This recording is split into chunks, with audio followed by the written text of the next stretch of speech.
BJP के कद्दावर नेता और भाजपा के विधायक रहे दिवंगत केसर सिंह गंगवार की आकस्मिक मृत्यु के बाद नवाबगंज की राजनीति के ये नए समीकरण सामने आ रहे हैं। वहां भारतीय जनता बीजेपी के टिकट पर दिवंगत विधायक केसर सिंह गंगवार के सुपुत्र अपने पिता के बाद जिम्मेदारी संभालने के लिए तैयार हैं। पूर्व जिला पंचायत अध्यक्षा रही उषा गंगवार का दमदार नाम भी शामिल है। कई नए चेहरे भी भारतीय जनता पार्टी के टिकट पर चुनाव लड़ने के लिए आतुर हैं। इसी घराने से संबंधित एवं पुश्तैनी राजनीतिक विरासत संभालने के लिए भूजेंद्र गंगवार की भारतीय जनता पार्टी के बड़े नेताओं से नजदीकियां किसी से छुपी नहीं है और वह भी टिकट के मजबूत दावेदार हैं। इसी बीच डॉक्टर MP आर्य ने भी अपनी सक्रियता बढ़ा दी है। नवाबगंज की राजनीति के बारे में भारतीय जनता पार्टी के कद्दावर नेता, समाजसेवी और रणनीतिकार रवि रस्तोगी ने कूटनीतिक शब्दों में डॉक्टर MP आर्य की सक्रियता पर प्रश्न चिन्ह लगा दिया है। उन्होंने कहा कि डॉक्टर MP आर्य ने 2017 विधानसभा चुनाव में भारतीय जनता पार्टी से टिकट नहीं मिलने पर पार्टी और संघ के झंडे जलाए थे और पार्टी और संघ के विरोध में अभद्र भाषा का प्रयोग किया था। इसके अलावा डॉक्टर MP आर्य पार्टी में पुनः विधिवत तरीके से शामिल नहीं हुए हैं। रवि रस्तोगी ने आगे कहा कि उन्होंने हरदुआ नवाबगंज के डिग्री कॉलेज की क्या स्थिति बना रखी है यह नवाबगंज की जनता बखूबी जानती है। इसके अलावा उनके अस्पताल की व्यवस्था में भी कुछ नहीं कहना चाहता हूं, बल्कि इस बारे में नवाबगंज की जनता बहुत सतर्क और सावधान है। बीजेपी बहुत सोच समझकर अपना प्रत्याशी तय करेगी और वहां बेहतर नतीजे सामने आएंगे। कोरोना में बीजेपी के कार्यकर्ताओं और प्रधानमंत्री माननीय नरेंद्र मोदी, उत्तर प्रदेश के मुख्यमंत्री योगी आदित्यनाथ, राष्ट्रीय अध्यक्ष JP नड्डा जी के नेतृत्व में जनता के हित के लिए बहुत अच्छे काम कर रही है। देखिए, नवाबगंज हमेशा भारतीय जनता पार्टी का क्षेत्र रहा है और संगठन वहाँ तय करेगा कि किसको चुनाव लड़ाना है, कौन विजयी हो।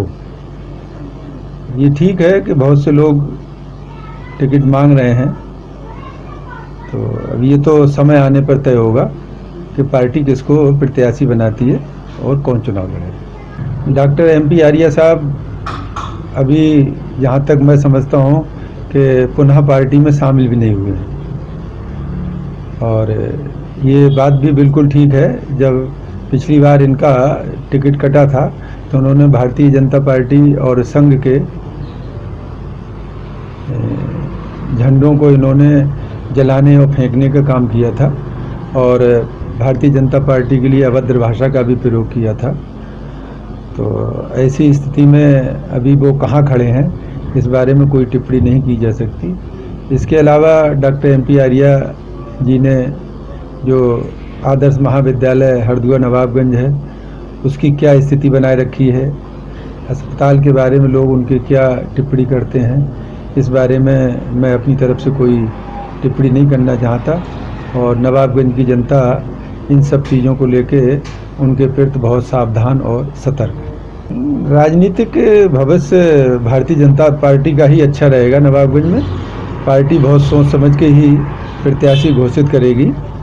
बहुत से लोग टिकट मांग रहे हैं, कौन संगठन किसको लड़ाएगा ये मैंने पहले भी कहा था, तभी तय होगा और टिकट मांगने से कुछ नहीं होता है। टिकट किसे मिलता है, किसे दिया जाता है, सबसे महत्वपूर्ण विषय ये होता है। बहुत लोग मांगते हैं, एक व्यक्ति को टिकट मिलता है, तो ये तो सब राजनीतिक उठक पटक चलती रहती है। हम इस बारे में निश्चित रूप से नवाबगंज विधानसभा चुनाव जीतेंगे और अच्छा प्रत्याशी लेकर आएंगे। बीजेपी की परफॉर्मेंस बहुत अच्छी रहेगी। बीजेपी ने हमेशा ऐसे कार्य किए हैं जो जनता के हित से जुड़े हुए हों, चाहे आपने देखा होगा कोरोना की बीमारी को लेकर हो या गरीबों की सहायता करना हो या किसानों के लिए सहायता पहुंचाना हो, किसी भी तरह की कोई जन समस्या है उसको बहुत अच्छे ढंग से माननीय योगी जी ने और माननीय प्रधानमंत्री श्री मोदी जी ने बहुत अच्छे ढंग से सुलझाया है।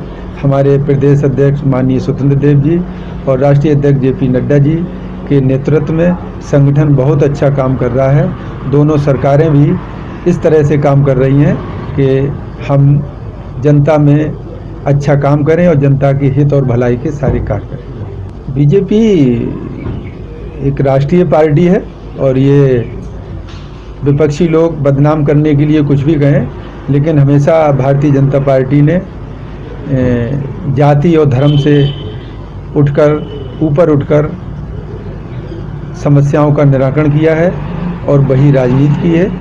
बीजेपी अपने आप में अब इतनी स्वतः एक इतनी बड़ी जाति बन चुकी है जो अब जाति विशेष का बीजेपी के आगे कोई स्थान और महत्व नहीं रह गया। हाँ देखिए, वैसे तो जो संगठन निर्देश देगा हम उसका पालन करेंगे। हम संगठन के व्यक्ति हैं और हम भी, ये सही है कि स्थानीय निकाय चुनाव में एक हम भी प्रबल दावेदारी के रूप में अपना प्रस्तुतिकरण करेंगे और अगर संगठन ने हमें निर्देश दिया और संगठन ने जो आदेश दिया हम उसका पालन करेंगे।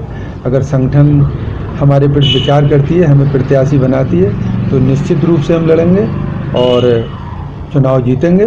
और अगर संगठन इसके अलावा किसी और को प्रत्याशी बनाती है, हमें कोई और दायित्व सौंपती है, हम उसका भी संगठन का आभार व्यक्त करेंगे, संगठन के आभारी होंगे। हमने सदैव संगठन के आदेशों निर्देशों का पालन किया है और सदैव आगे भी पालन करते रहेंगे।